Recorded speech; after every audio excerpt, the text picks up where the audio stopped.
keep forgetting how insanely loud this car now is. Hello one and all, welcome to Seeing Through Glass. Welcome back to my Ferrari 360. That wasn't a full out acceleration because I'm in an average speed camera zone, but just at like 30% throttle and 4,500 RPM, I'm already deafening myself. Ugh. I've actually been driving this car quite a lot recently, but I haven't really had a reason to film with it, so I've just been piling on the miles and enjoying every second. I just continue to enjoy every second with this car, despite the fact I've now owned it for 3 years. I feel like year on year it gets better and better, like a fine wine. It is aging so well, and I really feel like it's a testament to modern classic life, because I get to drive so many cars, but every time I get back into this, not just because it's my Ferrari, my first Ferrari, my 360, it just represents, I think, a better era of the sports car. And I'm not the only automotive YouTuber here in the UK who celebrates the modern classic era.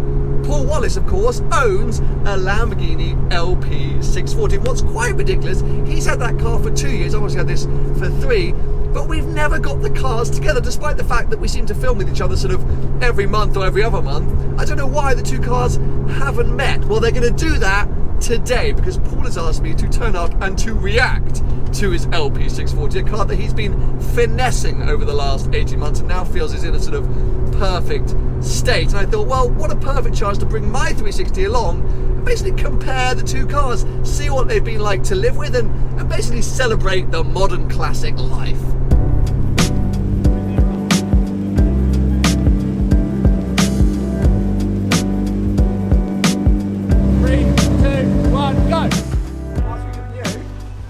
Fine. I mean, there's a joke here of how many men does it take to get a Lamborghini on the road. Oh, definitely. Most normal people could run this themselves.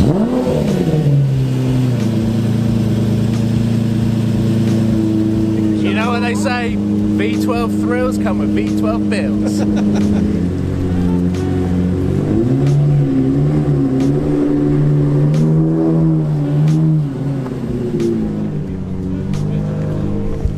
So what's happening now? Why? I think he just wants to drive it. It's such a nice car to drive. I think he just really wants to drive it. See you later, car. So we've been here an hour.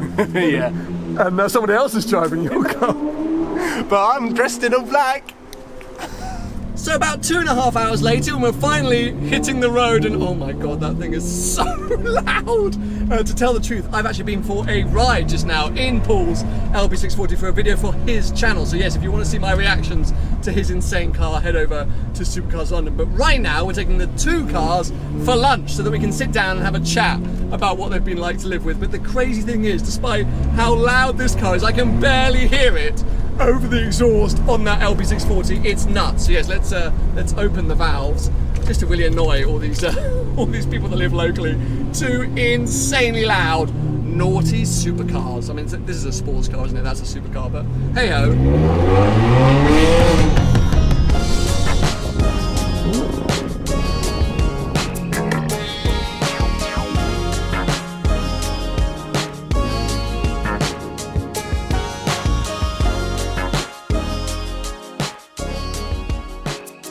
I feel like the most cliched supercar owners right now, because we've literally driven our cars from your garage to the pub and parked them so that we could see them from the table. And then after, I'm going to drive it back to the garage. And say thank you so much. See you in 6 months. But look, I thought we would, now this is going to be interesting.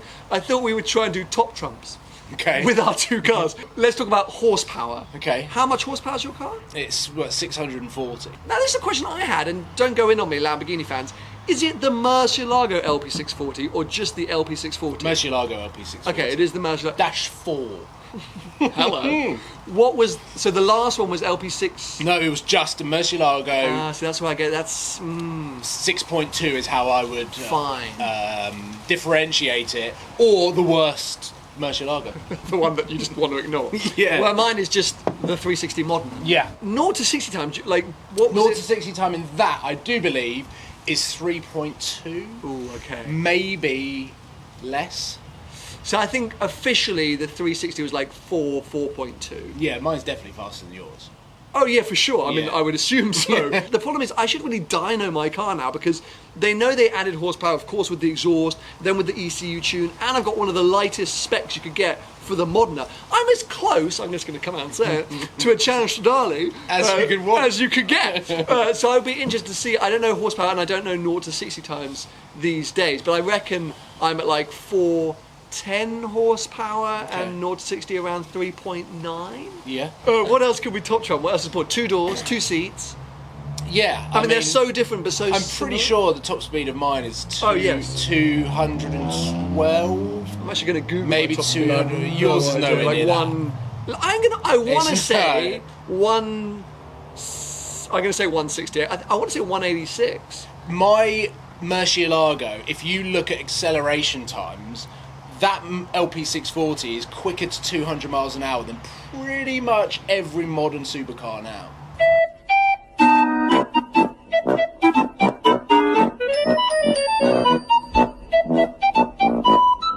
Top speed of a 360, 183 miles an hour. Like I would be a little nervous doing that. That's like going backwards. What do you mean it's like going backwards? When was the last time you did 183 miles an hour?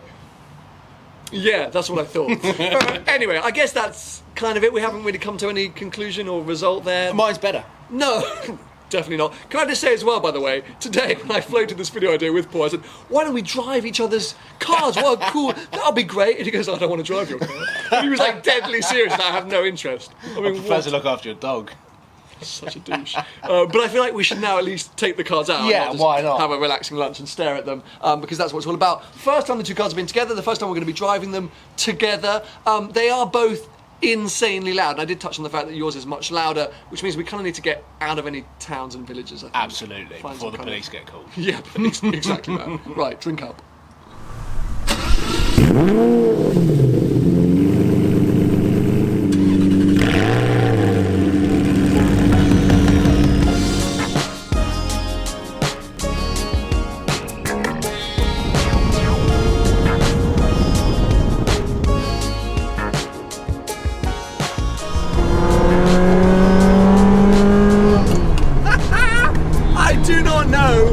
It's taken so long for these two to meet. I'm actually going to put the window down slightly, because that soundtrack from Paul is just amazing. I actually don't want to be too close to him when he accelerates because those rear tyres are huge and I see so many stone chips coming towards my beautiful windscreen. But yes, why are we not out in these cars all the time? I don't know, because when we were growing up, these were the cars that we were obsessed with, that we were drooling over, and now we own them.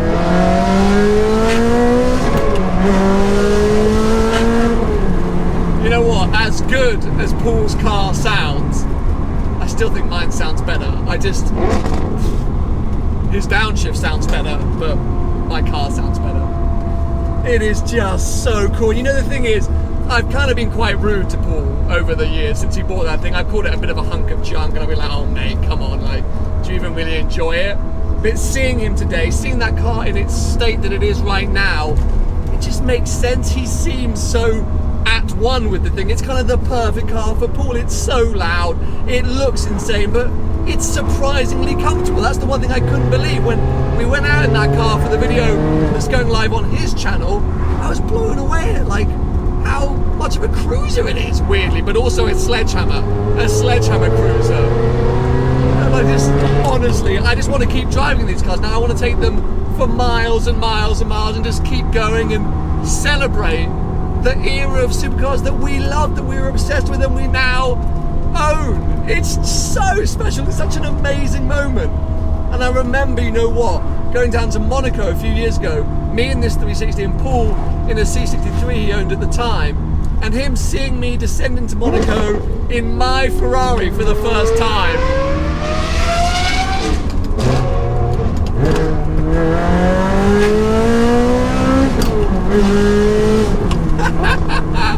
And he kind of got emotional, like he saw me having that experience and was so happy for me, and I'm that happy for him right now. I'm sitting here going, he's having the best time ever and so am I. It's amazing.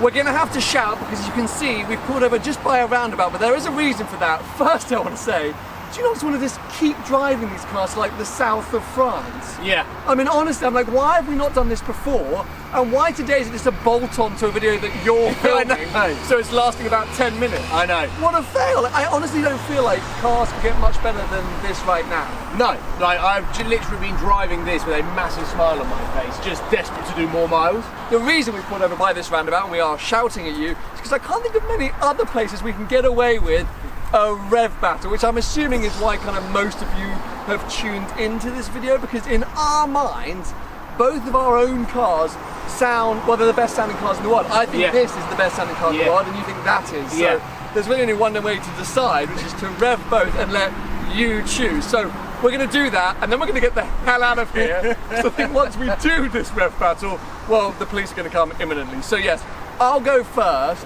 So I'm a little bit nervous that he might drown me out, and then we're just going to leave. So this is kind of the end of the video. So yes, let us know below which one you think is better. Give it a thumbs up if you've enjoyed it. Make sure you head over to Paul's channel to see my reaction to riding in that thing for the very first time, and make sure you stay subscribed for plenty more videos to come. Right, let's do this. Come on, Twitter.